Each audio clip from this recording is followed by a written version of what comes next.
আসসালামু আলাইকুম। আশা করি সবাই ভালো আছেন। আপনাদের সাথে আজকে একটা নিউজ শেয়ার করব, সেটা হচ্ছে ইউটিউবে মাত্র ৫০০ সাবস্ক্রাইবার হলেই পাওয়া যাচ্ছে কমিউনিটি ট্যাব।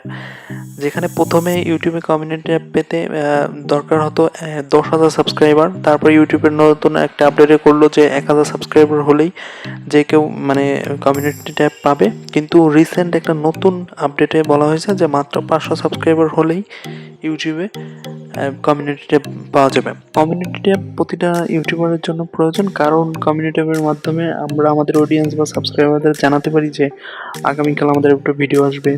এরকম আমরা আগে থেকে একটা পোস্ট করতে পারি। সেক্ষেত্রে অডিয়েন্স বা সাবস্ক্রাইবার আগে থেকে জানতে পারে যে কবে আমার ভিডিওটা আসবে। তো সেক্ষেত্রে আমাদের দেখা যায় যে ভিউ বেশি আসার সম্ভাবনা থাকে, কারণ অডিয়েন্স জানতেছে যে আমি এই টাইমে ভিডিও ছাড়বো। তারপর আমরা অডিয়েন্সের সাথে বিভিন্ন ধরনের বিষয়ে শেয়ার করতে পারি বা ছবি পোস্ট করতে পারি। সো এই কারণে কমিউনিটি ট্যাব খুবই প্রয়োজন। সো ভিডিওটি ভালো লাগলে আমাদের চ্যানেলটি সাবস্ক্রাইব করবেন। দেখা হবে নতুন কোনো ভিডিওতে। সবাই ভালো থাকবেন। আল্লাহ হাফেজ।